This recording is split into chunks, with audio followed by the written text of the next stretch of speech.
امام مالک نے بیان کیا ان سے ابن شہاب نے، ان سے سعید بن مسیب نے، اور ان سے حضرت ابو ہریرہ رضی اللہ عنہ نے کہ ایک صحابی نبی کریم صلی اللہ علیہ وسلم کی خدمت میں حاضر ہوئے اور عرض کیا، یا رسول اللہ صلی اللہ علیہ وسلم، میرے یہاں تو کالا کلوٹا بچہ پیدا ہوا ہے۔ اس پر آن حضرت صلی اللہ علیہ وسلم نے فرمایا، تمہارے پاس کچھ اونٹ بھی ہیں؟ انہوں نے کہا، جی ہاں۔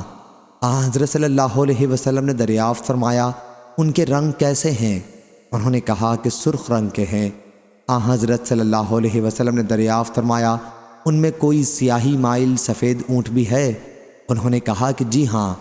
آن حضرت صلی اللہ علیہ وسلم نے اس پر فرمایا کہ پھر یہ کہاں سے آ گیا؟ انہوں نے کہا کہ اپنی نسل کے کسی بہت پہلے کے اونٹ پر یہ پڑا ہوگا۔ آن حضرت صلی اللہ علیہ وسلم نے فرمایا کہ اسی طرح تمہارا یہ لڑکا بھی اپنی نسل کے کسی دور کے رشتہ دار پر پڑا ہوگا۔ صحیح بخاری حدیث نمبر 5305۔